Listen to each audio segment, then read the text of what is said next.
Allez, on va revenir sur la victoire cet après-midi, plutôt ce soir, d'Aston Villa face au troisième de Première League, Nottingham Forest. Donc là, c'était vraiment un gros test avant un match de Ligue des Champions, chose qu'on n'a pas eu le Paris Saint-Germain. Là, on peut pas dire qu'on a eu un gros test, hein. On a affronté Dunkerque, on a affronté Angers. Là, Nono, Nottingham Forest, troisième de Première League, l'année prochaine qui va jouer la Ligue des Champions.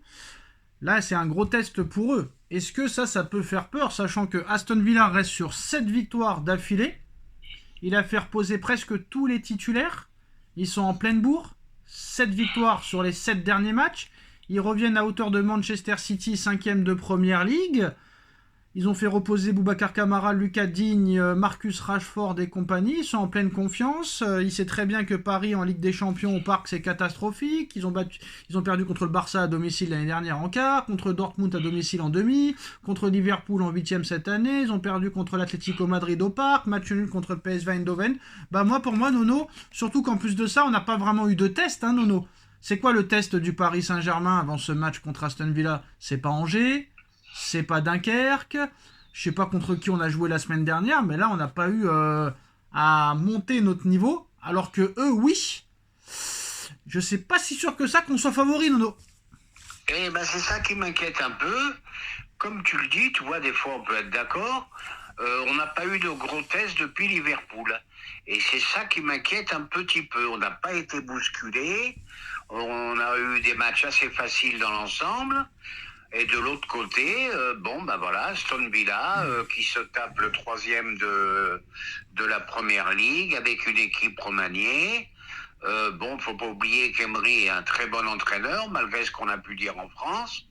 Ça va être très difficile. Ils se sont bien renforcés à des postes clés. Donc attention, il faudra quand même un très très bon PSG pour passer. C'est loin d'être si facile que ça.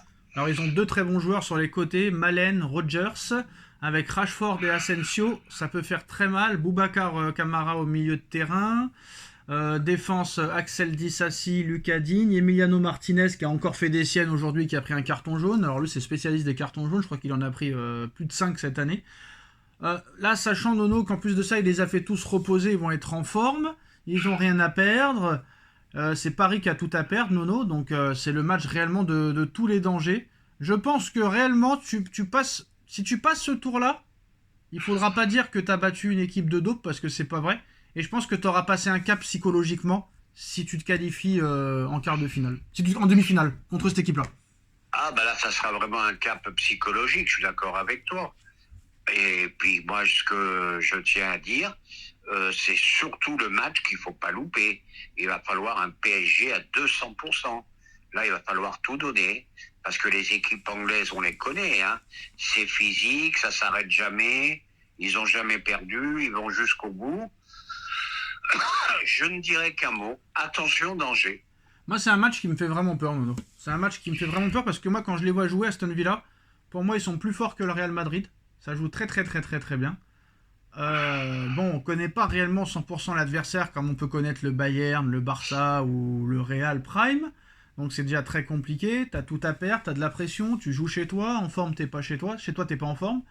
Et je me demande, Nono, sachant qu'on n'a pas eu de vrai test depuis Liverpool, est-ce qu'ils n'ont pas fait exprès de se faire mener au score contre Saint-Etienne et Dunkerque pour avoir un petit peu d'adversité, quoi? J'irai pas jusqu'à là, parce que dès qu'ils ont décidé de mettre les choses au point, ils l'ont fait assez facilement. Non, parce qu'Enrique a dit qu'on méritait pas d'être mené 2-0 contre Dunkerque. Oui, bien sûr, tu prends 2 buts en contre.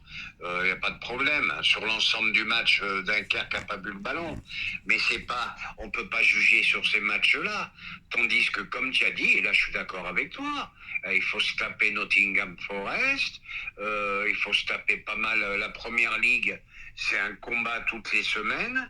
Et ça, je le dis depuis longtemps. Vraiment, vraiment, c'est le problème du PSG, ce manque d'opposition, et c'est vraiment le problème. Alors Aston Villa est injouable avant d'affronter le Paris Saint-Germain, série en cours de 7 victoires consécutives. Victoire contre Cardiff 2-0, contre Bruges 3-1, contre Brentford 1-0, contre Bruges 3-0, contre Preston 3-0, contre Brighton 3-0, contre Nottingham Forest 2-1. On va retenir surtout les 2 derniers matchs où ils ont battu le 6e et le 3e de Première Ligue, ce qui n'est quand même pas rien, Nono.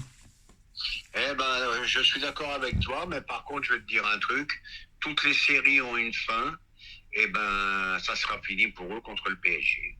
Voilà. Bah moi, je reste optimiste. Bah moi, je suis optimiste mais réaliste. Parce que ce n'est pas. Mais attention, il va falloir. Non, parce que ce que les gens doivent comprendre, c'est que Paris n'a mis aucune raclée à personne en Ligue des Champions cette année, à part à Stuttgart. Je parle de grosses raclées à 3 buts d'écart. Hein.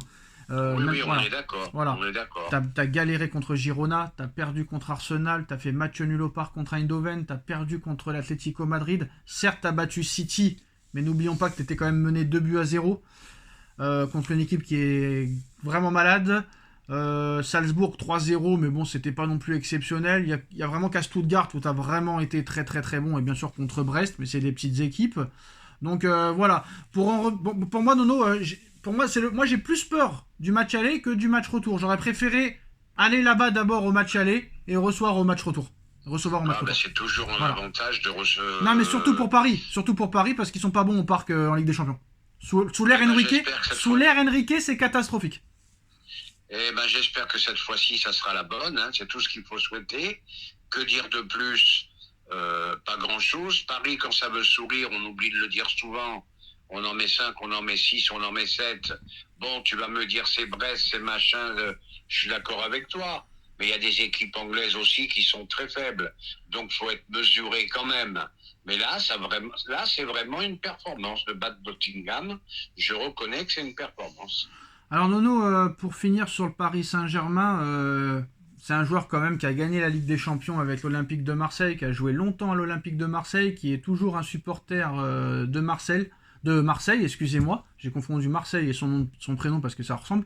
Mais Marcel Desailly, Nono, quand même connu pour son attachement à l'OM, n'a pas hésité sur Beansport à rendre un vif hommage à Luis Enrique, où il dit: vous avez tellement structuré cette équipe du PSG que finalement, même quand on ne supporte pas votre équipe, vous avez donné un plaisir à tous les passionnés de football de suivre votre équipe. Chaque contenu de vos matchs nous interpelle à chaque fois et c'est fantastique. Donc c'est ce qu'a dit. Bravo Marcel, on peut pas en dire plus. Voilà. En 100% d'accord avec lui. Mais moi je me rappelle, Nono, hein. Après on n'était pas encore sur YouTube, mais je me rappelle que quand Bielsa est arrivé à Marseille en 2014, il est resté qu'1 an, mais même s'il n'a rien gagné, même s'il n'avait pas qualifié Marseille en Ligue des Champions, même à l'époque, les anciens joueurs du PSG ou même quelques supporters disaient que Bielsa régalait quand il regardait Marseille, quoi. Donc tu vois, des fois il y a des entraîneurs qui... C'est la vérité, mais faut pas non plus être bourrin.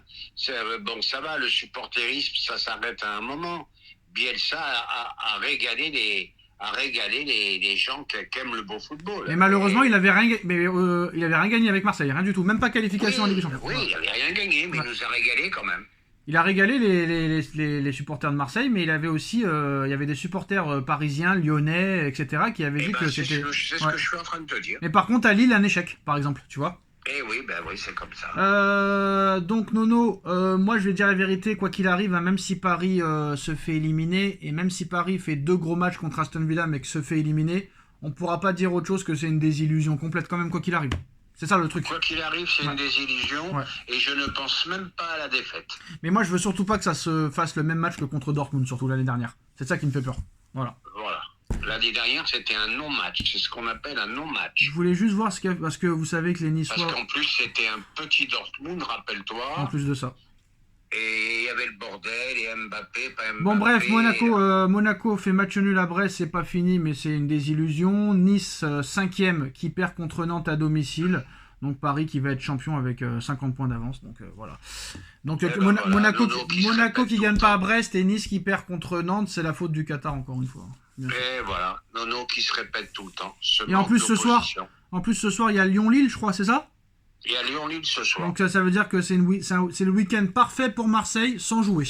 Donc voilà. Si Lille perd, Marseille il peut être tranquille, il peut y aller en pantoufle, jouer dimanche. Ah bah là, s'il y a match nul ce soir entre Lyon et Lille, Marseille ils sont en vacances.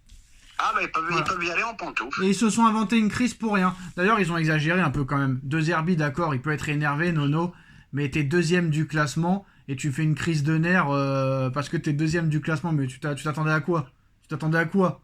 Oui, mais d'accord, mais les 4 défaites sur les 5 Oui, derniers d'accord, matchs. mais de là à leur faire entraîner à 4 heures du matin, tous les jours, 100 jours de repos, privant leur famille et tout, moi je veux bien. Quand t'es cinquième, sixième, septième, c'est une honte. Mais là, t'es quand Et même d'où t'as deuxième. lu ça à 4 heures du matin, toi? Bah, il y a tous les jours, il y a un article qui a été annoncé sur De Zerbi. Il y a eu des entraînements à 5 heures du matin. Oh putain. 5 heures du matin, donc je veux bien quand t'es en crise, quand t'es dixième, onzième, cinquième, sixième. D'accord, tu peux peut-être faire ça, mais là t'es deuxième, tu peux pas espérer mieux. Donc calme-toi. Tu vois ce que je veux dire ou pas? C'est bien. Ouais, Sacha, je suis d'accord avec toi. C'est bien, mais t'as toujours- pas, non, mais t'as pas de finale de Coupe de France. Tu ne peux plus être champion de France. C'est pas comme si t'étais en crise comme les années à l'époque où t'étais dixième ou qui finissait 13e. Tu Ben, vois ce que je veux regarde dire? la Porta, la crise qu'il a fait, ils étaient deuxième, ils avaient 5-6 points d'avance sur les poursuivants. Ouais, mais ça c'est Voilà, pas, bah, ça c'est pas pareil. et on marche sur la tête, là. Non, mais là c'est un truc de fou. Il a raison, mais c'est quand même, fallait faire avant. Fallait faire avant, ça pas maintenant quand c'est fini. Bien sûr, mais pour moi, De Zerbi est surcoté. Hein. Moi, c'est les médias encore qui ont décidé que c'était un très très grand, un top entraîneur. Dites-moi son Non, non, non. palmarès. Il a pas de palmarès, il a pas de palmarès. Brighton, où Il a fini pas de septième. palmarès, il a pas de palmarès. Zéro titre. Par Eh contre, ben Nono, voilà. le peuple demande d'arrêter la vidéo parce que on va les saouler sinon. Ciao. Tchuss.